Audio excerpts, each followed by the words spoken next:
ప్రసాదం తినచ్చా? తినొద్దు. బొట్టు పెట్టుకోవచ్చా? పెట్టుకోవద్దు. వండర్ఫుల్. కానీ పెట్టుకున్నా ఏం కాదు. రైట్. మీకేమి దాన్ని ఏమంటారు, నరకాలు గిరకాలు ఏమి రావు. కానీ మీరు ఇప్పుడు ప్రత్యేకంగా వెళ్ళి బొట్టు పెట్టుకోవడం మొదలు పెట్టకండి. ఆల్రెడీ బొట్టు పెట్టుకునే వాళ్ళు ఉంటే వాళ్ళని చూసి నువ్వు నరకం పోతారని చెప్పకండి. అందరినీ యాక్సెప్ట్ చేయండి, మనుషులుగా ఉందాం. ఇంతవరకు సంస్కృత భాషకు లిపి లేదు, ఈ రోజుకు కూడా లేదు. కాబట్టి సంస్కృత భాషలో ఉన్నటువంటి వేదాలకు లిపే లేనప్పుడు పుస్తకాలు ఎక్కడి నుంచి వస్తాయి? మొదటిది. రెండవది, కొన్ని వేల సంవత్సరాల క్రితం మేము రాసుకున్నటువంటి పుస్తకాలు అని చెప్పే రామాయణ మహాభారతాలు గ్రీకుల గురించి, గ్రీకులు భారతదేశం రావడం గురించి రాశారు. అంటే అలెగ్జాండర్ గ్రీక్ ఎప్పుడొచ్చాడు భారతదేశానికి? క్రీస్తు పూర్వం మహా అయితే ఎప్పుడు గుర్తులేదా? చూడండి ఒకసారి మళ్ళీ సోషల్ స్టడీస్ 7వ తరగతి 8వ తరగతి అప్పుడే రాయబడ్డాయి అవి. భగవద్గీత క్రీస్తు శకం, క్రీస్తు పూర్వం కూడా కాదు, క్రీస్తు శకం స్థితప్రజ్ఞత అనేటటువంటి అలెగ్జాండర్ గురువు అయినటువంటి అరిస్టాటిల్ చెప్పిన మాటలను ఒక కావ్య రూపంలో తీసుకురావడం కోసం రాసిన పుస్తకమే, అది ఇండియనైజ్ చేయడం కోసం రాసిన పుస్తకమే భగవద్గీత. అది క్రీస్తు శకం మహా అయితే 4-5 శతాబ్దాల్లో రాశారు. So these are all younger than Bible religions. ఆశీర్వాదమే నీకు శాపం అవుతుంది. God is a blessing to us. నాకు ఆశీర్వాదమీ ఆశీర్వాదమీ ఆశీర్వాదమీ అని గొనిగితే దేవుడు అన్నాడు, పూరెళ్లను ఇస్తాను. ఎంత ఇస్తానంటే నేను నోట్లో పెట్టుకుంటే ముక్కులేకొచ్చి ఎంత ఇస్తానన్నాడు సంఖ్యాకాండంలో. ఆశీర్వాదం ఇస్తాడు, దాన్ని అంగడి చేస్తే, దాని ద్వారా లబ్ధి పొందాలని చూస్తే, దాని ద్వారా వ్యాపారం చేయాలి అని చూస్తే 33 రాలగొడతాడు కూడా. ఏ సమాజం అయితే వారి చరిత్రను మర్చిపోతుందో వాళ్ళు చరిత్రలో లేకుండా పోతారు. ఒకసారి వెనక్కి తిరిగి చూడండి, అంబేద్కర్ గారిని నిలబెట్టింది ఈ సమాజం, రైట్? భారతదేశానికి ఐఏఎస్ అనే వ్యవస్థను పరిచయం చేసింది ఈ సమాజం, రైట్? భారతదేశానికి ఐపీఎస్ అనే వ్యవస్థ పరిచయం చేసింది ఈ సమాజం, రైట్? భారతదేశానికి వైద్యం పరిచయం చేసింది ఈ సమాజం, అవునా కాదా? భారతదేశానికి విద్య పరిచయం చేసింది ఈ సమాజం, అవునా కాదా? స్త్రీలకు బట్టలు వేసుకోవాలి అని చెప్పింది ఈ సమాజం, అవునా కాదా? మీ ఇష్టం వచ్చిన రంగం తీసుకోండి, అన్ని రంగాల్లోనూ ఈ రాజ్యమును స్థాపించి విస్తరింపచేసే పని సమాజం చేసింది, క్రైస్తవ సమాజం. ఈరోజు భక్తి భజన చేస్తున్నారు, చిరునవ్వుతోనే చెప్తున్నారు. భక్తి భజన, ఆ భజనకు భక్తికి దేవుడు పడతాడు అని అనుకుంటే మీ కర్మ. దట్స్ నాట్, అది కావాలి, అది కావాలి. భక్తి మంచిదే, బాధ్యత లేని భక్తి చెడు. నాకేమొచ్చు అంటే తుమ్ ఆతా హై తుమ్ జాతా హై, ఇంతే వచ్చు హిందీ. అక్కడికి వెళ్ళిన తర్వాత వాక్యం చెప్పాలి, ఎలా చెప్పాలి అని ప్రార్థన చేశాను మోకాళ్ళ మీద పడి. నాకు ఐ వాంట్ దిస్ లాంగ్వేజ్. వరదలాగా హిందీ మాట్లాడగలిగాను. నేను ఏ స్కూల్కి వెళ్ళలేదు, ఏ టీచింగ్ ట్రైనింగ్ తీసుకోలేదు, వరదలాగా మాట్లాడాను. తిరిగి వచ్చిన తర్వాత తెలుగులో ఒక్క ముక్క రావట్లేదు. పిలిచి ఇలా మాట్లాడమంటే సగం తెలుగు, సగం ఇంగ్లీషు, సగం హిందీ అలా వస్తుంది. ఏం చేయాలి? మళ్ళీ మోకాళ్ళ మీద పడి ప్రార్థన చేశాను, bless me with Telugu language. వరదలాగా వచ్చింది. నేను పుస్తకాలు రాస్తే కూడా ట్రాన్స్లేట్ చేసినట్లుగా అనిపించింది ప్రజలకు, ఎందుకంటే అంత స్పష్టంగా తెలుగులో రాశాడు అని అనుకున్నారు. But it is not a training, God gave that gift. So the gifts of Holy Spirit, శుద్ధాత్మని యొక్క వరాలు, they are still available for you and for me. మనకు పరిశుద్ధాత్మ వరాలు ఈ రోజుకు ఇప్పుడు అందుబాటులో ఉన్నాయి. ఒక ఆయన ఉన్నాడు, బోర్డు పెట్టాడు, ఇక్కడ మగపిల్లలు పుట్టడం కోసం ప్రార్థన చేయబడును అని పెట్టాడు. నేను ప్రార్థన చేస్తే మగపిల్లలే పుడతారు. సో స్పెషలైజేషన్, గైనకాలజీలో కూడా స్పెషలైజేషన్ అనమాట. స్త్రీలు అలంకరించుకోవటంలో తప్పేమీ లేదు, కానీ ఆ అలంకరణ వెనుక ఏదైనా మతపరమైనటువంటి చిహ్నం ఉంటే ఆ అలంకరణ మనల్ని విగ్రహారాధనకు దారితీస్తుంది. కాబట్టి మతపరమైనటువంటి చిహ్నమే ఈ కుంకుమతో పెట్టేటటువంటి బొట్టు. కాబట్టి దానికి దూరంగా క్రైస్తవ సమాజం ఉండడం మంచిది.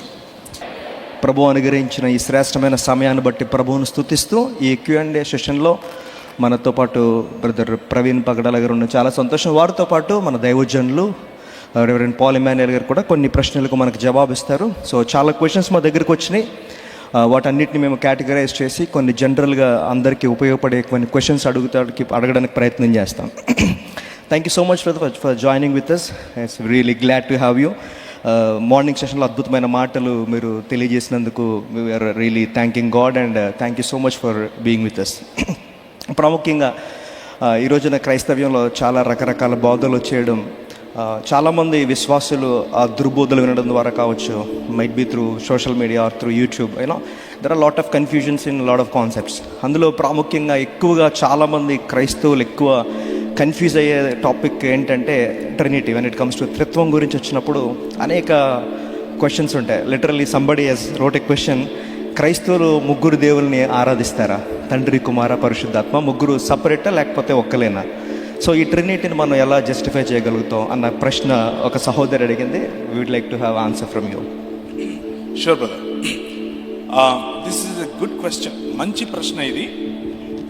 ఈరోజు ఉదయము కొద్దిగా చూచాయిగా నేను దాన్ని ప్రస్తావించాను. బట్ సెకండ్ సెషన్లో, which will be in the evening, which means final session, ఈ టాపిక్ను కొంచెం డీపర్గా డీల్ చేసే ప్రయత్నం చేస్తాను. అండ్ ఒక గంటలో అంతా చెప్పుకోలేము కాబట్టి ఇన్ కేస్ మీకు డీపర్గా దీని గురించి తెలుసుకోవాలి అని అనుకుంటే త్రిత్వం శిరసా నమామి అనే ఒక పుస్తకం తెలుగులోనే నేనే రాశాను. అది మీరు మీ అడ్రస్ పంపితే పాస్టర్ గారికి కానీ ఈ పాస్టర్ గారికి కానీ నేను బుక్స్ పంపుతాను. మంచి పుస్తకం అది. అది నేను ఎందుకు రాశాను అని అంటే మీ విజయవాడలో, అలాగే రాజమండ్రిలో, భీమవరంలో, కోదాడ దగ్గర అమీనాబాద్లో, ఇలా కొన్ని చోట్ల కొంతమంది మన ముస్లిం మిత్రులు, ముస్లిం సోదరులు ఈ ప్రశ్నలే అడిగారు. మీరు ముగ్గురు దేవుళ్ళని నమ్ముతారా, మీకు ముగ్గురు దేవుళ్ళు ఉన్నారా అన్న ప్రశ్న అడిగితే నేను హైదరాబాద్ అంతా తిరిగాను. ఏమైనా మన వాళ్ళు ఆల్రెడీ పుస్తకం రాసుంటారు కదా తెలుగులో, మళ్ళీ కొత్తగా రాయటం ఎందుకు అన్న ఉద్దేశంతో వాళ్ళకి ఇద్దాము అనేసి తిరిగాను. నాకు దొరకలేదు ఒక్క పుస్తకం కూడా. దాంతో నేనే రాయాల్సి వచ్చింది, రాశాను. So to answer your question, final session will be on this, on divinity of Jesus Christ and Trinity.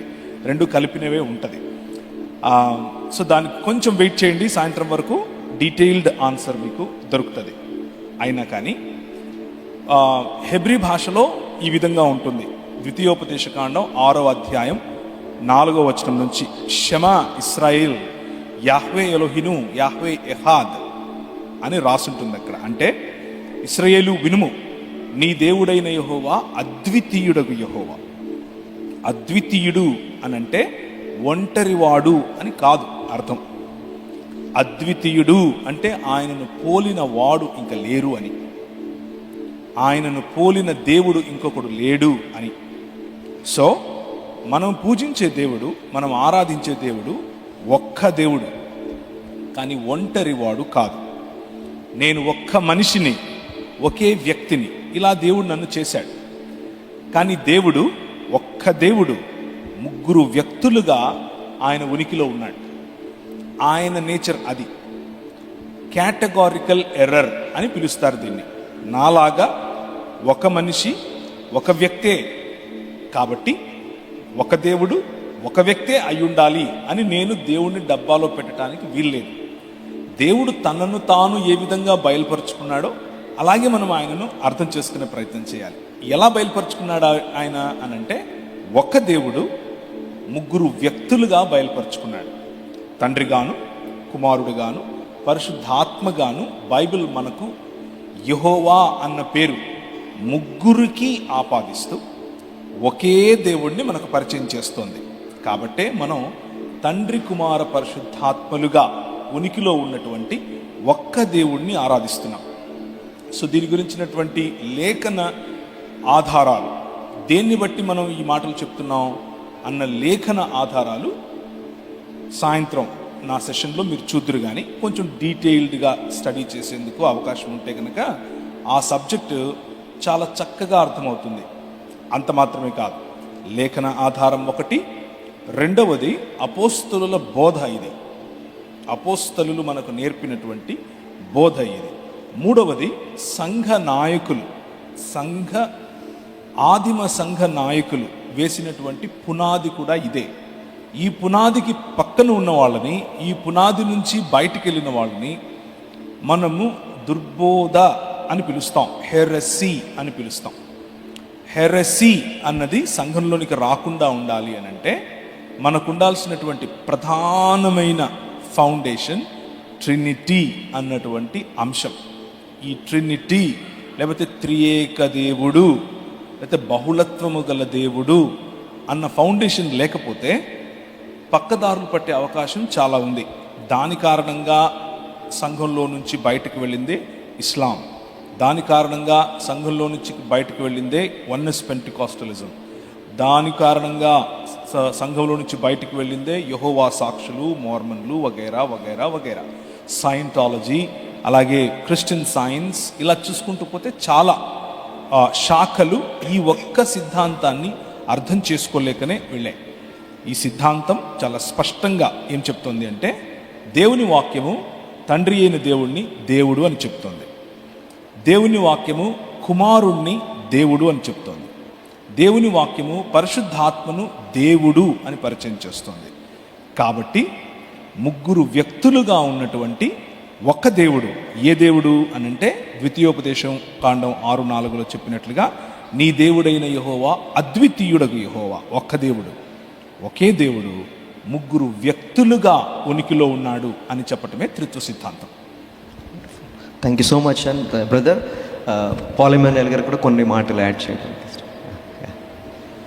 Morning చెప్పిన మెసేజ్లో దేవుడు ప్రేమామయుడు, God is love, is the embodiment of love. మరి దేవుడు ఒక్కడైతే దేవుడు ఎలా ప్రేమాస్వరూపిగా నిరూపించబడతాడు అంటే దేవుడు ప్రేమించాలి. ఆదిలో మనం ఎవ్వరు లేం, ఆయన శూన్యం నుంచి సమస్తాన్ని కలుగు చేశాడు. ఆయన ఒక్కడే ఉన్నప్పుడు మరి ఇంకోళ్ళు ఎవరు ఉన్నారని అనేటువంటి విషయం మనకు ఆలోచనకు వస్తుంది. అందుని బట్టే ఆదిలోనే త్రిత్వం అనేటువంటి ఆ కాన్సెప్ట్ మనం చూస్తాం. సో వారి ముగ్గురు మధ్య ప్రేమ ఉంది, తండ్రి కుమారుల పరిశుద్ధాత్మ మధ్య ప్రేమ ఉంది. అప్పుడే దేవుడు ప్రేమామయుడు అనేటువంటి మాట నిరూపించబడుతుంది. మీకు అర్థమైందని నమ్ముతున్నాను. దేవుడు ఒక్కడే అయితే కనుక దేవుడు ప్రేమామయుడు అనేటువంటి మాట అది ప్రూవ్ చేయబడదు. త్రిత్వం అయినప్పుడే దేవుడు ప్రేమామయుడు అనేటువంటి మాట ప్రూవ్ చేయబడుతుంది. Wonderful, thank you so much అన్న, it was so precise. Brother, మీరు మాట్లాడుతూ you just raise about Islam గురించి మాట్లాడారు కాబట్టి I have one more question where one of a brother was questioning, is Allah and Jehovah ఇద్దరు ఒకటేనా? ఇది నాకు మీరు సేల్స్ పిచ్ ఇస్తున్నారు అనిపిస్తుంది. ఎందుకు అంటే ఈ టాపిక్ మీద కూడా నేను ఇంకో పుస్తకం రాశాను. ఇది నేను ముందే చెప్పలేదు ఆయనకు, ఇవన్నీ నన్ను అడగండి, నేను నా పుస్తకాలు అమ్ముకుంటానని. Please don't get me wrong, అది కాదు నా ఉద్దేశం. I wrote another book, Jehovah Allah ఒకరేనా అన్న పుస్తకం రాశాను. మీకు ఈ ప్రశ్నకు సంబంధించిన లోతైన అధ్యయనం కావాలంటే ఆ పుస్తకం కూడా పంపిస్తాను. అయితే నేను 2001 నుంచి ముస్లింల మధ్య పనిచేస్తూ వచ్చాను. చాలా మా నాన్నగారు ముస్లిం, మా అమ్మ క్యాథలిక్ క్రిస్టియన్. నన్ను ఎప్పుడు ముస్లింగా పెంచలేదు, నేను ఎప్పుడు క్రిస్టియన్గా కూడా పెరగలేదు. క్యాథలిక్ చర్చిలకు వెళ్ళాము, అక్కడే పేర్లు పెట్టారు. పెరిగిన తర్వాత నేను ప్రభువుని తెలుసుకున్న తర్వాత నేను ఒకరోజు హైదరాబాద్లో నాకు ఒక ముస్లిం మిత్రుడు వచ్చి, నువ్వు క్రీస్తును దేవుడని ఎందుకు నమ్ముతున్నావు, అది తప్పు, మీ బైబిల్ చెడిపోయింది, క్రీస్తు నిజానికి దేవుడు కాదు, ఒక ప్రవక్త మాత్రమే అని చెప్పినప్పుడు నేను ఛాలెంజ్ చేయబడ్డాను. I took it as a challenge to study and I studied, రిగరస్గా చదివాను. నేను ఈ టాపిక్ చదవటం మొదలు పెట్టక ముందు నా జుట్టు నల్లగా ఉండేది. టాపిక్ మొదలు పెట్టిన తర్వాత ఒక 8 నుంచి 10 నెలల తర్వాత అద్దంలో చూసుకుంటే జుట్టు తెల్లగా అయిపోయింది. ఇప్పుడు రంగేసుకున్నా, మీరు పొరపాటు పడకండి. అది కూడా అంటే మా పాప, నువ్వు రంగేసుకో లేకపోతే నిన్ను తాత అని పిలవాల్సి వస్తుంది అని చెప్తే వేసుకున్నా. సో ఏం చెప్తున్నాను నేనంటే, నేను కష్టపడి చదివిన తర్వాత నా రీసెర్చ్లో నాకు తేలింది ఏంటి అని అంటే, నేను చేసిన రీసెర్చ్లో మీ అబ్రహాము మా ఇబ్రాహీం ఒకటే, మీ సారమ్మ మా సారమ్మ ఒకటే, మీ యేసు మా ఈసా ఒకటే. ఇదంతా బూటకం మాట, ఇదంతా తప్పు. వాళ్ళు ఇస్మాయేల్ పిల్లలు, వీళ్ళు ఇసాకు పిల్లలు. Absolute wrong. అల్లాహకు బైబిల్లో ఉన్నటువంటి యెహోవాకు సంబంధమే లేదు. అల్లాహ్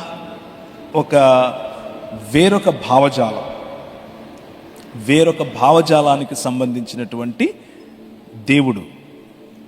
క్రీస్తు అలాగే త్రియేక దేవుడైనటువంటి బైబిల్లో చెప్పబడిన దేవుడు, ఆయనకు పోలిక లేదు, ఎక్కడ లేదు, ఏ గ్రంథంలో లేదు, ఖురాన్లో అస్సలు లేదు. ఖురాన్ అలాగే హదీసులు, అలాగే సిరా అంటే ముహమ్మద్ గారి యొక్క బయోగ్రఫీ చాలా సంవత్సరాలు నేను చదివాను.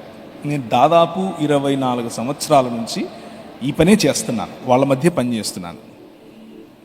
కానీ ఈ రెండు ఏమాత్రము ఒకదానికొకటి పొంతన లేనివి. ఆ దేవుడికి ఈ దేవుడికి చాలా వ్యత్యాసం ఉంది. ఆయన వమకరు అల్లాహు ఖైరుల్ మాకరీన్ అంటారు వాళ్ళు. అంటే మోసగాళ్లకు మోసగాడు అని వాళ్ళ గ్రంథం వాళ్ళ దేవుని గురించి చెప్తుంది. మన గ్రంథం, మనం చదివే 66 పుస్తకాలు ఉన్న బైబిల్ గ్రంథం పరిశుద్ధుడిగా దేవుణ్ణి పరిచయం చేస్తుంది. ఆ గ్రంథంలో ఉన్న దేవుడు సృష్టిలోనికి ఎప్పుడు ఏ విధంగానూ ఆయన రాలేడు అని చెప్తుంది.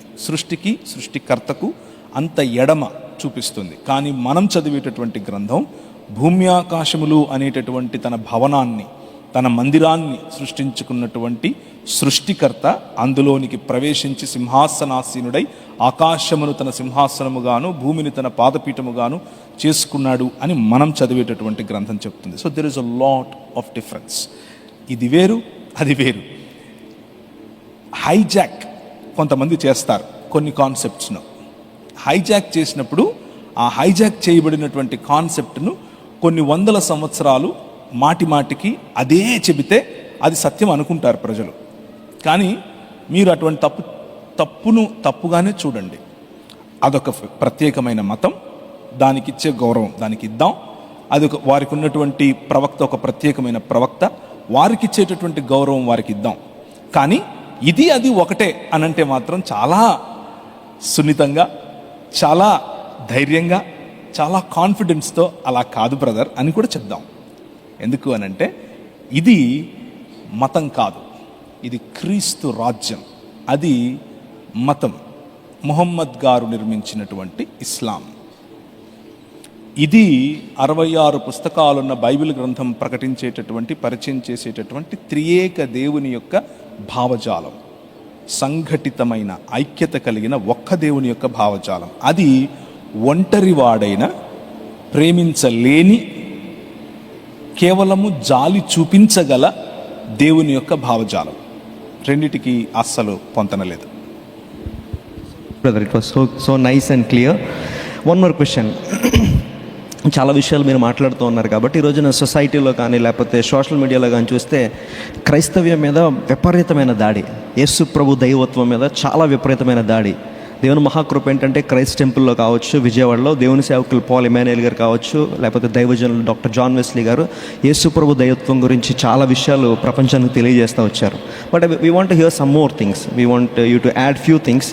ఈ రోజుల్లో మన క్రైస్తవ విశ్వాసాన్ని అన్యుల దగ్గర మనం ఎలా డిఫెండ్ చేసుకోగలుగుతాం? It's not about fighting, it's about defending. మన విశ్వాసం గురించి మనం ఎలా చెప్పగలుగుతాం? క్రిస్ప్గా we want to have answer from you. Sure. I would request brother also to contribute after what I have in my heart. Defending your faith. ఈరోజు first session మనం అదే చూసుకున్నాం. డిఫెండింగ్ యువర్ ఫెయిత్ అంటే representing your king in a kingly way. నీ రాజును రాజసంతో ఆయన గురించి సమాజంలో, దేశంలో, ప్రతి రంగంలో చాటగలగటం. అలా చాటటానికి కొన్నిసార్లు మాటలు ఉపయోగించవచ్చు, తప్పేమీ లేదు. మాటలు ఉపయోగించవచ్చు, తర్కం ఉపయోగించవచ్చు, సైన్స్ ఉపయోగించవచ్చు, రాజకీయం ఉపయోగించాలి. ఇంతవరకు ఇంకా ఉపయోగించే వారి యొక్క భారతదేశంలో అంత ప్రభావవంతమైనటువంటి వ్యక్తి ఇంకా రావాలి. ఏ రంగము కూడా క్రైస్తవ భావజాలానికి అతీతమైందేమీ కాదు.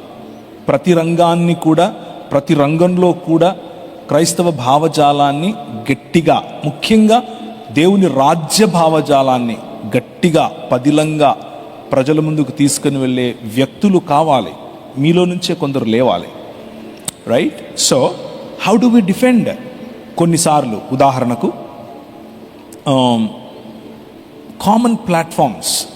ఒక జర్నలిస్ట్ పేరు చెప్పండి, క్రైస్తవ భావజాలం ఉన్న వ్యక్తి పేరు ఉండడు. You need to become somebody like that. ఒక టాప్ బిజినెస్ మెన్ పేరు చెప్పండి, క్రైస్తవుడిది. ఉంటారు అక్కడక్కడ చిన్న చిన్న వ్యాపారాలు, నాలాగా. సరిపోదు. ఒక ముస్లిం గురించి, ఒక ముస్లింకు రాయి తగిలితే ఎవరు నిలబడుకొని మాట్లాడతారు పార్లమెంట్లో? ఒక పేరు చెప్పండి. అక్బరుద్దీన్ ఓవైసీ. కరెక్ట్ చెప్పారు. అసదుద్దీన్ ఓవైసీ. క్రైస్తవుడి పేరు చెప్పండి. ఉండడు. It's a shame on a community like this. A community that forgets its history will not remain in history. ఏ సమాజం అయితే వారి చరిత్రను మర్చిపోతుందో వాళ్ళు చరిత్రలో లేకుండా పోతారు. ఒకసారి వెనక్కి తిరిగి చూడండి. అంబేద్కర్ గారిని నిలబెట్టింది ఈ సమాజం. రైట్? భారతదేశానికి ఐఏఎస్ అనే వ్యవస్థను పరిచయం చేసింది ఈ సమాజం. రైట్? భారతదేశానికి ఐపీఎస్ అనే వ్యవస్థ పరిచయం చేసింది ఈ సమాజం. రైట్? భారతదేశానికి వైద్యం పరిచయం చేసింది ఈ సమాజం. అవునా కాదా? భారతదేశానికి విద్య పరిచయం చేసింది ఈ సమాజం. అవునా కాదా? స్త్రీలకు బట్టలు వేసుకోవాలి అని చెప్పింది ఈ సమాజం. అవునా కాదా? మీ ఇష్టం వచ్చిన రంగం తీసుకోండి. అన్ని రంగాల్లోనూ ఈ రాజ్యమును స్థాపించి విస్తరింపచేసే పని సమాజం చేసింది, క్రైస్తవ సమాజం. ఈరోజు భక్తి భజన చేస్తున్నారు. చిరునవ్వుతోనే చెప్తున్నారు. భక్తి భజన. ఆ భజనకు భక్తికి దేవుడు పడతాడు అని అనుకుంటే మీ కర్మ. That's not. అది కావాలి. భక్తి మంచిదే, బాధ్యత లేని భక్తి చెడు. భజన మంచిదే, ఆరాధన క్రియలలో రాని ఆరాధన చెడు. మతం మంచిదే, క్రీస్తు రాజుగా లేని మతం చెడు. ఈ మూడు, బాధ్యత లేని భక్తి, మతతత్వం, దీన్ని వదిలేసి ఎక్కడికో వెళ్ళాలి అన్న ఆత్రంలో నీ సమాజాన్ని మర్చిపోవటం. దీని కారణంగా క్రైస్తవ సమాజం సరిగ్గా క్రీస్తు యొక్క రాజ్యాన్ని, క్రీస్తు రాజు అని, ఆయన దేవుడు అని రిప్రజెంట్ చేయలేకపోతుంది. అన్ని రంగాల్లో మైక్ పట్టుకొని అరవటమే రిప్రజెంటేషన్ అని అనుకుంటున్నారు. గట్టిగా మాట్లాడటం రిప్రజెంటేషన్ అనుకుంటున్నారు. కొట్లాడటం నో, అవి కాదు మన క్రియలు. New creation. మనం ఒక నూతన సృష్టి అనే ప్రాజెక్ట్స్ తలపెట్టాలి. ఆ ప్రాజెక్ట్స్ ద్వారా క్రీస్తు రాజ్యాన్ని పరిచయం చేయొచ్చు. మన పెద్దలు అదే చేశారు. మన పెద్దలు ఓన్లీ మైకులు పట్టుకొని వాగలేదు. They showed it in their works. That's how you defend your faith. That's how you carry your faith forward. Only మాటలు, it will kill a society like this. ఇలాంటి సమాజాన్ని ఒకానొక రోజు పేపర్లలో విజయవాడలో కూడా క్రైస్తవులు ఉండేవారట అని రాస్తారు. ఇదే ధోరణిలో మనం వెళ్తే, if we can stand up on our feet and represent our king in every walk and every sphere of society, that's when you defend your faith. That's when you progress in your faith. చెప్పట్లు కూడా అద్భుతమైన answer brother మనకి ఇచ్చారు. Brother, one more question. Like will talk about internally about the church. So ఒక సహోదరి ఒక question పంపించింది. It's from her. ఈ రోజున క్రైస్తవ సమాజంలో చూస్తే ఆన్లైన్ స్టార్ట్ అయిపోయిన తర్వాత చాలామంది దాన్ని మంచికి ఉపయోగించుకున్నారు. But certain set of people name calling, పేర్లు పెట్టి పిలవడం, తద్వారా జనాల్ని కొంచెం ఎమోషనలైజ్ చేయడం, కొంతమంది దాన్ని డ్రమెటికల్గా పీపుల్కి ఎమోషనల్గా కనెక్ట్ అయిపోవడం చాలా గలిబిలి క్రైస్తవ్యంలో జరుగుతూ ఉంది. The question from her is it biblical? Bible దాన్ని సమర్థిస్తుందా అన్న క్వశ్చన్ వచ్చింది. So how much it is true, ఎంతవరకు అది నిజం?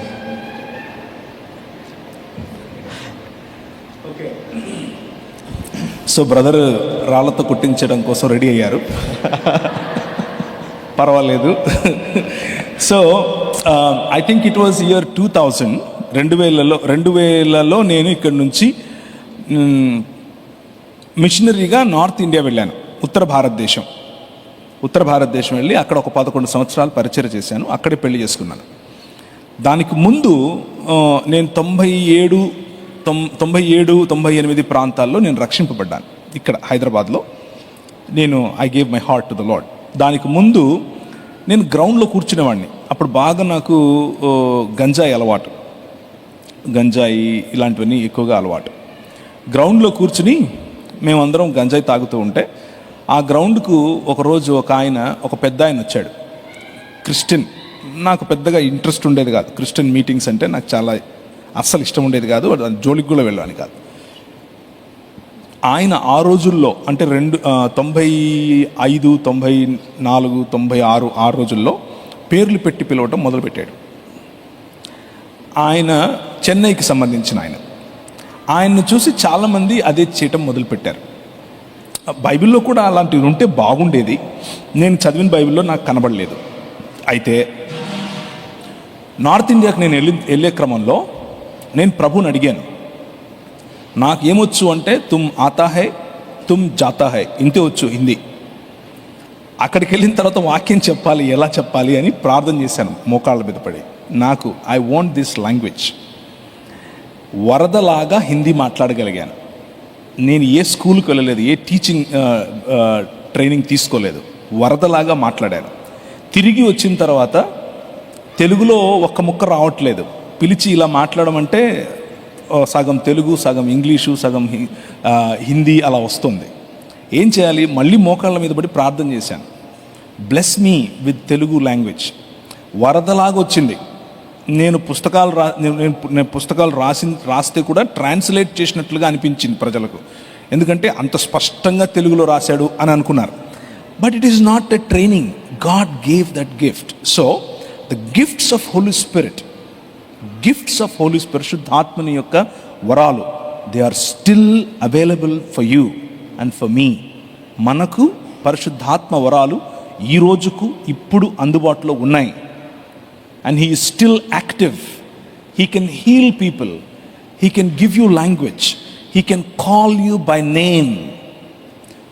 ఇక్కడ ఒక చిన్న nuance. This is where you need to differentiate. మా ఊర్లో అంటే హైదరాబాద్లో ఒక ఆయన ఉన్నాడు, బోర్డు పెట్టాడు, ఇక్కడ మగపిల్లలు పుట్టడం కోసం ప్రార్థన చేయబడును అని పెట్టాడు. Do you see any problem in that statement? నేను ప్రార్థన చేస్తే మగపిల్లలే పుడతారు. సో స్పెషలైజేషన్, గైనకాలజీలో కూడా స్పెషలైజేషన్ అనమాట. Holy spirit doesn't teach you things like that. పరిశుద్ధాత్ముడు వాక్యానుసారంగానే, వాక్యంలో ఉన్న సత్యాలే మీకు చెప్తాడు. వాక్యంలో ఉన్న వాక్యాన్ని స్థిరపరచడం కోసం నీకు గిఫ్ట్స్ ఇస్తాడు. ఆ గిఫ్ట్స్ తీసుకుని అంగడి పెట్టుకుంటాను, దుకాణం పెట్టుకుంటాను అని అంటే ఆశీర్వాదమే నీకు శాపం అవుతుంది. God is a blessing to అస్.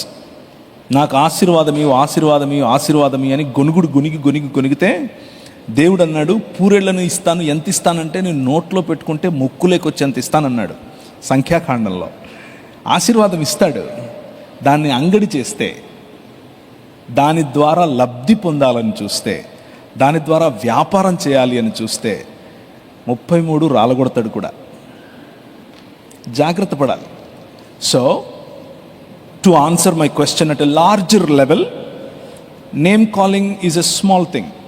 కానీ the gifts of Holy Spirit, they are still available for all of అస్.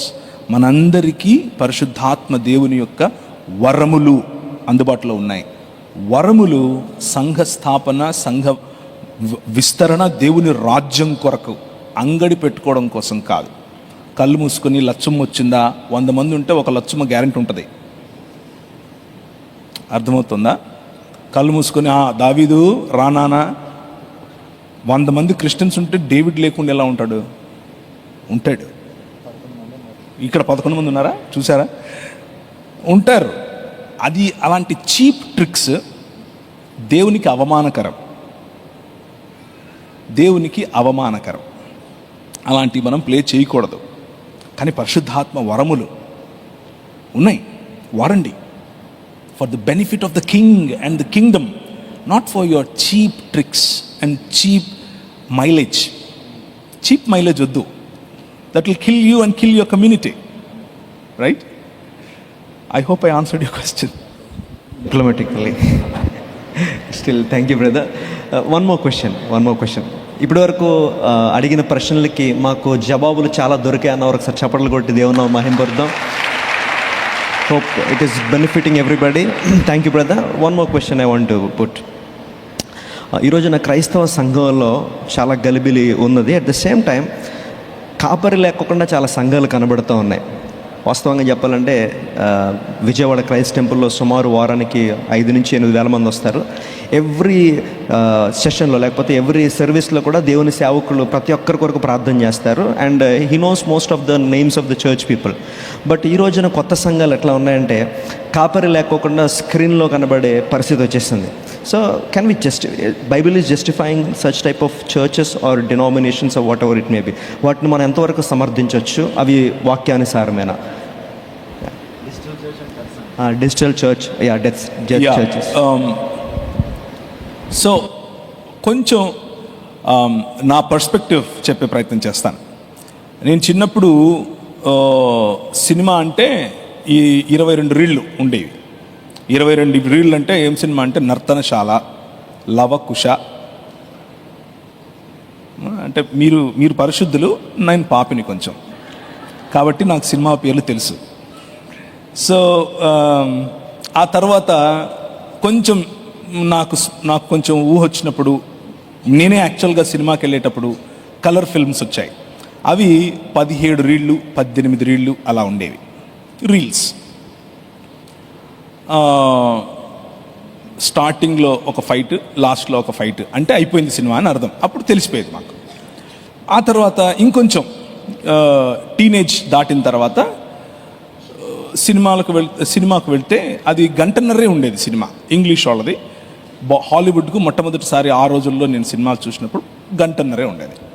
ఇప్పుడు మన పిల్లలు ఇలా ఇలా ఇలా అని ఎన్ని రీల్స్ చూస్తారు? 22 రీళ్ళు అయిపోయాయి, 17 రీళ్ళు అయిపోయాయి, ఆ తర్వాత 9 రీళ్ళు అయిపోయాయి. ఇప్పుడు ఎన్ని రీల్స్? ఒక నిమిషంలో కనీసం ఒక 20 రీల్స్ తిప్పుతారు వాళ్ళు, ఇలా ఇలా ఇలా ఇలా. That is the generation that we are catering God to. క్రీస్తుని మనం పరిచయం చేస్తున్నది ఆ జనరేషన్కి.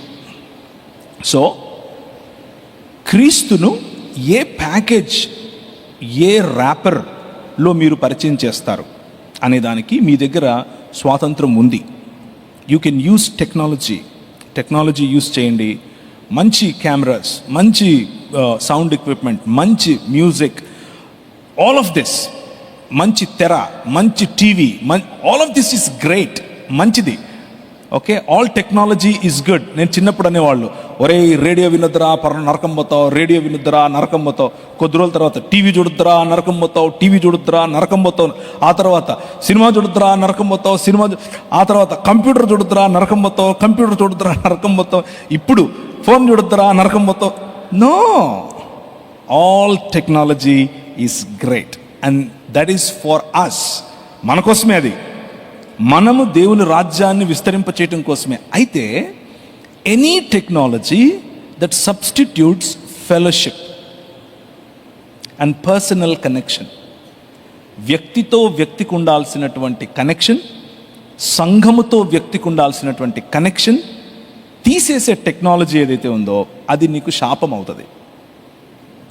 కొందరు మానుకొనుచున్నట్లు మీరు మానుకోకుండా సహవాసములో ప్రతి సమయంలోనూ సహవాసంలో కట్టుబడి ఉండటానికి ప్రయత్నం చేయమని బైబిల్ మనకు ఆజ్ఞనిస్తోంది. So fellowship is very important. Fellowship with each other is very important. Fellowship with your leader is very important. లీడర్తో ఫెలోషిప్ లేకుండా దూరంగా ఉండి చూసుకోవాలి అని అంటే కొన్ని రోజుల తర్వాత ఇంట్లో కూర్చొని యూట్యూబ్ కూడా చూసుకోవచ్చు. మీరు ఇక్కడికి రావక్కర్లేదుగా. So this is a snare. ఇది ఒక ఉచ్చు. ఈ ఉచ్చులో మీరు పడ్డారంటే ఎవరైనా అడిగిన వారైనా సరే, ఒకవేళ లైవ్ ద్వారా చూస్తున్న వారైనా సరే, ఎక్కడైతే సహవాసం మిస్ అవుతుందో, వ్యక్తితో పర్సనల్ టచ్ మిస్ అవుతుందో, అది మీకు ఇక్కడ ఏదో కొద్దిగా జ్ఞానము సంపాదించుకోవడానికి పనికొస్తుందేమో, కానీ ఆత్మీయంగా నిజమైన మనిషిగా మారటానికి కావలసిన ఇనుముతోనే సానబెడతారు అన్న పరిస్థితి నుంచి దూరం అవుతాం. So we should not do that. Any technology is great, use it, but the technology should not replace fellowship. మనుష్యులతో మనుష్యులకున్న సహవాసం, నాయకులతో మనుష్యులకున్న సహవాసం తీసివేసేటటువంటి టెక్నాలజీ మంచిది కాదు. దానికి దూరంగా ఉండటం మంచిది. మీ నాయకుడిని మీరు దగ్గరగా చూసినప్పుడు ఆ నాయకుడి ఒంటరితనం మీకు కనిపించాలి, ఆ నాయకుడి బలహీనతలు మీకు కనిపించాలి, ఆ నాయకుడి బలాలు మీకు కనిపించాలి, ఆ నాయకుడి తగ్గింపు మీకు కనిపించాలి, ఆ నాయకుడు ఎలా ప్రవర్తిస్తున్నాడు అనేది మీరు చూస్తారు. క్రీస్తుకు దగ్గరగా ఉన్నాడా లేకపోతే ఎచ్చులకు పోతున్నాడా అనేది మీకు కనిపిస్తుంది. క్రీస్తుకు దగ్గరగా ఉండే నాయకునితో కలిసి మీరు ప్రయాణం చేస్తే ఆ మాధుర్యం వేరు. టీవీలో కనిపిస్తే టచ్ ఏముంటుంది, పర్సనల్ టచ్. టీవీలో అబ్వియస్గా ఇక్కడ నేను కూర్చున్నాను అని అంటే డ్రామానే వేస్తాను, బాగానే కనిపించడం కానీ మీకు కనిపిస్తాను. అలా కాదు, నాతో దగ్గరగా ప్రయాణం చేయండి. మా జాషువా ఉన్నాడు, దగ్గరగా ప్రయాణం చేస్తాడు. పొద్దున్నుంచి సాయంత్రం వరకు నా బతికేంటో తెలుసు. అలా that is when you know personally ఒక వ్యక్తితో. That is how fellowship is built. That is how leaders are made leaders. మీరు నాయకులను తయారు చేయాలి అని అంటే నాయకులు ఉన్న సహవాసంలో పార్టిసిపేట్ అవ్వండి. That is how it should be. అది నాయకులను తయారు చేస్తుంది, నాయకులకు ఒళ్ళు దగ్గర పెట్టుకొని బ్రతకాలి అన్న గుణపాఠము నేర్పుతుంది. లేకపోతే నాయకులు పోయి, లేకపోతే క్రీస్తు దాసులు పోయి సెలబ్రిటీలు అవుతారు. ఆ కల్చర్ మనకు ఎంత దూరం ఉంటే మనకు అంత మంచిది. సెలబ్రిటీలు టీవీల్లోనే బాగుంటారు, దగ్గరికి వెళ్ళి చూస్తే బాగోరు. మనం సెలబ్రిటీలు కాదు, నాయకులము, దాసులము, క్రీస్తు దాసులం. ప్రజలకు దగ్గరగా ఉండాలి. మనం కొనుక్కునే కారు, మనం వేసుకునే బట్టలు, మనం మాట్లాడే మాటలు, మన సంపద, ప్రతి ఒక్కటి క్రీస్తును చూపించాలి. అలా చూపించలేని, కనెక్షన్ లేని క్రైస్తవం కొద్ది రోజుల తర్వాత డొల్లపోతుంది. So let's not do that. Is it diplomatic too? No, it's very straight. Pastor గారు కూడా, పాల్ ఎమాన్యుయల్ గారు కూడా స్పందిస్తారు. అది రోజుల్లో ఎక్కువ డిజిటల్ చర్చెస్, తెర సంఘాలు, దైవజనుడు అక్కడ ఉండరు. ఆయన ఏ ముంబైలో ఢిల్లీలో వాకింగ్ చెప్తారు, ఇక్కడ ఒక బ్రాంచ్ సంఘం పెడతారు, పెట్టి అక్కడ తెర పెడతారు. ఇలాంటిది తెర పెట్టి ఆయన అక్కడి నుంచి మాట్లాడుతూ ఉంటారు. ఇక్కడ ప్రజలందరూ కూడా ఇలాంటి హాల్లో కూర్చుని వాక్యం వింటారు, ఆయన అక్కడ ప్రార్థన చేస్తారు, ఇక్కడ ఆశీర్వాదం తీసుకుని వెళ్తుంటారు. దైవజనులు చెప్పినట్లుగా అది వాక్యానుసారం కాదు. ప్రతి దైవజనుడు సంఘంతో ఒక అవినాభావ సంబంధం. గొర్రెల కాపరికి గొర్రెలకి ఏముంటుంది అని చిన్న విషయం, గొర్రెకి కాలికి దెబ్బ తగిలిందనుకోండి, డిజిటల్ ట్రీట్మెంట్స్ వర్కౌట్ అవ్వ, ఆన్లైన్. ఆ గాయం ఏంటో చూడాలా, దాన్ని కొన్ని సందర్భాల్లో స్పృశించాలి. ఈరోజున ధనార్జున కొరకు సంఘాలు విస్తరింప చేపట్టడం కొరకు చాలామంది చాలా ఈజీ కదండి, ఇలాంటి ఒక హాల్ తీసుకుంటున్నారు, అక్కడ చెప్పేదే. అలా అయితే మీరు యూట్యూబ్లోనూ వాళ్ళు ఇచ్చేటువంటి లైవ్ని మీరు చూడొచ్చు, కానీ మీరు ఆధ్యాత్మికండి. అంతేగాని అటువంటి వాటికి వెళ్ళటం ద్వారా మీరు ఆధ్యాత్మిక దీవెన పొందుకోలేరు. ఆయన ఎప్పుడన్నా మీ ఇంట్లో సమస్య వస్తే మీ ఇంటికి రాలేడు ఆయన. కొన్ని సందర్భాల్లో సంఘం యొక్క కార్యక్రమాల్లో మీరు కూడా సరిగ్గా పాలుభాగస్తులుగా ఉండలేరు. అందులో బట్టి నా సజెషన్ ఏంటంటే అటువంటి మందిరాలకి వెళ్ళటం కంటే ఎక్కడైతే దేవుని సేవకుడు నేరుగా మిమ్మల్ని కలుస్తాడో, మీకోసం ప్రార్థన చేస్తాడో, మీ ఇంటికి రాగలుగుతాడో అటువంటి సంఘాలకు వెళ్ళటం ద్వారా మీరు ఆధ్యాత్మికంగా దీవెన పొందుతారు. ఒక గుడ్డివాడు మరొక గుడ్డివాడికి ఏనాడు త్రోవ చూపలేడు. ఇద్దరు వీళ్ళు ఎక్కడ పడతారట అంటే ఏ సేవకుడైనా సరే వాక్యానుసారంగా బోధను అందించాలి, అపోస్తుల బోధన అందించాలి. అప్పుడే దేవుడు మెచ్చేటువంటి సంఘాలుగా ఉంటాయి. సో చాలాసేపు మనం Q&A సెషన్లో పాల్గొన్నాం, చాలా మంచి ఆన్సర్స్ మనం పొందుకున్నాం. మీలో ఎంతమంది ఈ యొక్క విషయాల్ని సంగ్రహించారో లేదు, కానీ నేనైతే చాలా విషయాలు నా మైండ్లో నోట్ చేసుకున్నాను. చాలా అద్భుతమైన విధానంలో మంచి ఎక్స్ప్లెనేషన్ ఇస్తున్నారు. ఇంకా టైం అవుతా ఉంది కాబట్టి ఇప్పుడు ర్యాపిడ్ రౌండ్ ఇంకా ఎక్కువసేపు ఉండదు. క్వశ్చన్ అడుగుతాను, 1 or 2 వర్డ్స్తో ఆన్సర్స్ వచ్చేస్తూ ఉంటాయి. పాస్టర్ గారు, ఫస్ట్ క్వశ్చన్, దేవుని శనివారం లేక ఆదివారం ఏ రోజు ఆరాధించాలి? శనివారం ఎందుకు ఆరాధన దినం అని అంటారు, సబ్బాతు దినాన్ని? శనివారం ఆదివారం మాత్రమే కాదు, అన్ని రోజులు ఆరాధించాలి. వండర్ఫుల్. చిన్న ఎక్స్టెన్షన్ పాస్టర్ గారికి. సో ఆది సంఘము ఆదివార దినాన్ని పునరుత్థాన దినంగా భావించారు. ఆదివార దినాన్ని వారు ఆరాధించారు. ఈరోజు సబ్బాత్ ఆరాధికులని శనివారం ఆరాధిస్తేనే దేవుని రాజ్యానికి వెళ్తాం, విశ్రాంతి దినాన్ని పాటించాలని అంటున్నారు. అది శుద్ధ తప్పు. ఎందుకు అని అంటే క్రైస్తవంలో దుబాయ్లో ఉండేవాళ్ళు శుక్రవారం ఆరాధిస్తారు. క్రీస్తు వారి ఆరాధన తీసుకుంటాడు. శనివారం ఆరాధించవచ్చు, ఆదివారం ఆరాధించవచ్చు, ప్రతిరోజు ఆరాధించాలి. కానీ సోదరులు చెప్పినట్లు క్రీస్తు దినముగా, పునరుత్థాన దినముగా ఆదివారాన్ని మనం పరిగణిస్తాం. మనం సబ్బాతు చేయం, ఆరాధన దినం చేస్తాం. Next brother. మన మధ్యకు బ్లెస్సీ వెస్లీ గారు కూడా వచ్చారు. వారు కూడా Q&A సెషన్లో పాల్గొంటారు. జస్ట్ కొన్ని క్వశ్చన్స్ త్వరగా. It's a funny question pastor గారు. గర్ల్స్ అడుగుతున్న ప్రశ్న, బాయ్స్తో ఫ్రెండ్షిప్ చేయొచ్చా? Okay, I mean classmates. అంటే బాయ్ ఫ్రెండ్ అనే పదం వేరు, బాయ్తో ఫ్రెండ్షిప్ చేసే పదం వేరు. బాయ్స్తో ఫ్రెండ్షిప్ చేయొచ్చు. బాయ్ ఫ్రెండ్ చూస్ చేసుకోవాలంటే మీ అమ్మ నాన్నని అడగండి, నన్ను కాదు. Anyways, friendship is very good. బాయ్స్తో అయినా సరే, గర్ల్స్తో అయినా సరే. బాయ్స్ని ఫ్రెండ్స్ చేసుకోవచ్చు, గర్ల్స్ని ఫ్రెండ్స్ చేసుకోవచ్చు. పరస్పరం కూడా ఫ్రెండ్స్గా ఉండొచ్చు. కానీ హద్దులు ఉన్నాయి, లిమిటేషన్స్ ఉన్నాయి. యు నో, మీకు ఎలాంటి మాటలు మిమ్మల్ని మీ పరిశుద్ధత నుంచి దూరం చేస్తాయి, ఎలాంటి టచ్ మిమ్మల్ని పరిశుద్ధత నుంచి దూరం చేస్తుంది, ఎలాంటి సహవాసం మిమ్మల్ని పరిశుద్ధత నుంచి దూరం చేస్తుంది అన్నది మీకు తెలుసు. సో జాగ్రత్త పడండి. నాకు ఆడపిల్లలే అందరూ. నాకు 14 మంది పిల్లలు, 2 బయోలాజికల్, నాకు పుట్టిన వాళ్ళు 2, మిగిలిన వాళ్ళందరూ ఇంట్లో పెరిగిన వాళ్ళే.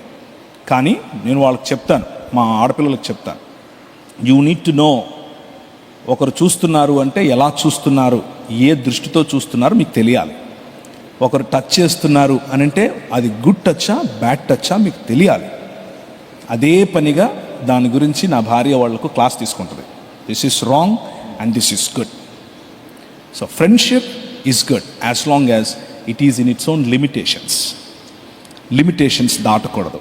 ఫ్రెండ్షిప్ ఇంటి వరకు రాకూడదు. ఇది గుర్తుంచుకోండి ఆడపిల్లలు. మన సమాజంలో ఒకవేళ బాయ్స్తో కలిసి మీరు ఆడుతూ ఉంటే, బాయ్స్తో కలిసి మీరు తిరుగుతూ ఉంటే, బాయ్స్తో కలిసి మీరు పరీక్షల్లో పాల్గొంటూ ఉంటే కాన్ఫిడెంట్గా ఉండండి, తప్పేమీ లేదు. కానీ దానివల్ల సమాజంలో మీకున్న ఇమేజ్ నాశనమయ్యే ఫ్రెండ్షిప్ వద్దు. ఆ ఫ్రెండ్షిప్ మీ ఇంటి దాకా రావడం వద్దు. దానివల్ల భవిష్యత్తు ప్రాబ్లం ఉంటుంది. భవిష్యత్తులో చాలా ప్రశ్నలు వస్తాయి. అలాంటివి రాకుండా మేనేజ్ చేయడం కోసం చేయడం మంచిది. కాబట్టి వీలైనంత వరకు మీకంటే చిన్నవాళ్ళను తమ్ముడు అనే పిలవండి, వీలైనంత వరకు మీకంటే పెద్దవాళ్ళను అన్నయ్య అనే పిలవండి. ఫ్రెండ్ అయినా సరే అన్నయ్య తమ్ముడు అనే పదాలు మంచివి, వాటిల్లో మనకు మంచి బంధం ఉంటుంది. అలా కాకుండా ఒరే రారా పోరా అని చేతులు మీరు వేసి వాళ్ళు వేస్తే అది మీ పరిశుద్ధతకు, మీ వ్యక్తిగత జీవితానికి భవిష్యత్తులో ఇబ్బంది అవుతుంది. వండర్ఫుల్, గట్టిగా చెప్పలు కొట్టాడు ఒకసారి. ఆన్సర్ దొరికిందా? ఎవరు అడిగారో నేను లేకమని అడగను. ఓకే, ఆన్సర్ దొరికింది. పాస్టర్ గారు మనం ఇంకా ఫాస్ట్గా వెళ్దామండి. ప్రసాదం తినచ్చా? తినొద్దు. బొట్టు పెట్టుకోవచ్చా? పెట్టుకోవద్దు. వండర్ఫుల్. కానీ పెట్టుకున్నా ఏం కాదు. రైట్. మీకేమి దాన్ని ఏమంటారు, నరకాలు గిరకాలు ఏమి రావు. కానీ మీరు ఇప్పుడు ప్రత్యేకంగా వెళ్ళి బొట్టు పెట్టుకోవడం మొదలు పెట్టకండి. ఆల్రెడీ బొట్టు పెట్టుకునే వాళ్ళు ఉంటే వాళ్ళని చూసి నువ్వు నరకం పోతారని చెప్పకండి. అందరినీ యాక్సెప్ట్ చేయండి, మనుషులుగా ఉందాం. బొట్టు పెట్టుకోవద్దని చెప్పారు కదా, వివాహ సమయంలో ఎందుకు బొట్టు ప్రేమిస్తున్నారు? వివాహ సమయంలో ఎందుకు బొట్టు ప్రేమిస్తున్నారు, ఎందుకు పెట్టుకుంటున్నారు? ఓకే, బొట్టు వెనుకలు ఉన్న సిద్ధాంతం, హైందవ సిద్ధాంతంలో బొట్టు వెనుక చాలా కథ ఉంది. దానంతటికి వెళ్లకుండా సింపుల్గా అలంకరణ వరకు అయితే, అలంకరణ వరకు ఏ అలంకారమైనా సరే బైబిల్ గ్రంథం దాన్ని తప్పని చెప్పదు. స్త్రీలు అలంకరించుకోవటంలో తప్పేమీ లేదు. కానీ ఆ అలంకరణ వెనుక ఏదైనా మతపరమైనటువంటి చిహ్నం ఉంటే ఆ అలంకరణ మనల్ని విగ్రహారాధనకు దారితీస్తుంది. కాబట్టి మతపరమైనటువంటి చిహ్నమే ఈ కుంకుమతో పెట్టేటటువంటి బొట్టు. కాబట్టి దానికి దూరంగా క్రైస్తవ సమాజం ఉండడం మంచిది. చాలామంది అంటున్నారు క్రైస్తవ్యం అనేది ఆదాము నుంచి ఇప్పటి వరకు ఉండేటువంటి ఆ యొక్క స్పాన్ ఏదైతే ఉందో 6000 సంవత్సరాలే, బైబిల్ చరిత్ర 6000 సంవత్సరాలే, కానీ మా చరిత్ర కొన్ని లక్షలు కోట్ల సంవత్సరాలు అంటున్నారు. So how would you justify that? లక్షల కోట్ల సంవత్సరాలు ఉన్నట్లు దాందే ముందు ఎవరైనా ఎన్నైనా నంబర్లేసి చెప్పచ్చు. ఆధారం, ఉదయం మనం చూసుకున్నాం ఫస్ట్ క్లాస్లో, రీజన్ ఉండాలి, ఆధారం ఉండాలి. ఆధారం లేదు. నేను యాక్చువల్గా ఇస్కాన్కు సంబంధించినటువంటి స్టేట్ ఆఫ్ మ్యాసచ్యూసెట్స్కు సంబంధించిన ఇస్కాన్ డైరెక్టర్ గారితో నేను ఒక 2 hours డిబేట్ చేశాను. అది యూట్యూబ్లో కూడా ఉంటుంది, మీరు చూడండి. ఆయన ఆయన ఒక డేటా సైంటిస్ట్. అంటే డేటా సైన్స్ అనేది ఇప్పుడు లేటెస్ట్గా ఉన్నటువంటి హైలీ పెయిడ్ జాబ్ అనమాట. Data scientist, he knows his numbers very well. ఆయన పురాణాలలో ఉన్నటువంటి కల్పాల తర్వాత వచ్చినటువంటి యుగాల తర్వాత సంవత్సరాల తర్వాత రోజులు, వీటన్నిటినీ లెక్కేసి ఇన్ని లక్షల సంవత్సరాలు అని చెప్పే ప్రయత్నం చేశాడు. అయితే అలా ఇన్ని లక్షల సంవత్సరాలు అని చెప్పడానికి రాసుకున్నటువంటి పుస్తకాల్లో ఏమాత్రము అవి సైన్స్కు నిలబడవు అని చాలా స్పష్టంగా ప్రూవ్ చేశాం. మీరు చూడండి, అది ఇంగ్లీష్లోనే ఉంటుంది, చాలా బాగుంటుంది కూడా. Okay, so to the point, అదంతా ఒట్టి బూటకం. క్రీస్తు పూర్వం మహా అయితే 6-7 శతాబ్దాల క్రితమే వేదాలు మౌఖికంగా చెప్పబడ్డాయి. ఇంతవరకు సంస్కృత భాషకు లిపి లేదు, ఈ రోజుకు కూడా లేదు. కాబట్టి సంస్కృత భాషలో ఉన్నటువంటి వేదాలకు లిపే లేనప్పుడు పుస్తకాలు ఎక్కడి నుంచి వస్తాయి? మొదటిది. రెండవది, కొన్ని వేల సంవత్సరాల క్రితం మేము రాసుకున్నటువంటి పుస్తకాలు అని చెప్పే రామాయణ మహాభారతాలు గ్రీకులు భారతదేశం రావడం గురించి రాశారు. అంటే అలెగ్జాండర్ గ్రీక్ ఎప్పుడొచ్చాడు భారతదేశానికి? క్రీస్తు పూర్వం మహా అయితే ఎప్పుడు, గుర్తులేదా? చూడండి ఒకసారి మళ్ళీ సోషల్ స్టడీస్ 7వ తరగతి 8వ తరగతి అప్పుడే రాయబడ్డాయి అవి. భగవద్గీత క్రీస్తు పూర్వం కూడా కాదు, క్రీస్తు శకం స్థితప్రజ్ఞత అనేటటువంటి అలెగ్జాండర్ గురువు అయినటువంటి అరిస్టాటిల్ చెప్పిన మాటలను ఒక కావ్య రూపంలో తీసుకురావడం కోసం రాసిన పుస్తకమే, అది ఇండియనైజ్ చేయడం కోసం రాసిన పుస్తకమే భగవద్గీత. అది క్రీస్తు శకం మహా అయితే 4-5 శతాబ్దాల్లో రాశారు. So these are all younger than Bible religions. Bible కంటే చాలా తర్వాత రాయబడిన పుస్తకాలు. వాటి క్లెయిమ్ మేము కొన్ని కోట్ల సంవత్సరాలు అని చెప్పడం అది ఒట్టి అబద్ధం, బూటకం. అలాగని చెప్పి బైబిల్లో ఉన్నటువంటి డేటా ఉదాహరణకు ఆదాము 6,000 సంవత్సరాలు మాత్రమే. అది ఎక్కడా బైబిల్ చెప్పదు. హ్యోమ్ అన్నటువంటి పదము డే, ఒక దినానికి వాడారు. That is not 24 hours only. అలా కాదు. ఆదాము నుండి వచ్చిన వారికి వీళ్ళు పుట్టారు అని అంటే మధ్యలో ఒకరికి ఒకరు పుట్టినది మాత్రమే రాస్తున్నారు అన్న అజంప్షన్ తప్పు. ఫర్ ఎగ్జాంపుల్, యేసుక్రీస్తును దావీదు కుమారుడు అని అంటాం. దావీదుకు పుట్టాడు అని కాదు అర్థం, దావీదు వంశము అని. వారిద్దరి మధ్యలో 8,000 సంవత్సరాలు ఉన్నాయి. అట్లే సో 6,000 సంవత్సరాలు అని చెప్పే సిద్ధాంతం బైబిల్ గ్రంథానికి బయట నుంచి వచ్చిన సిద్ధాంతం. బైబిల్ ఎక్కడా కూడా నేను 6,000 సంవత్సరాల క్రితమే మనిషి పుట్టాడు అని చెప్పదు.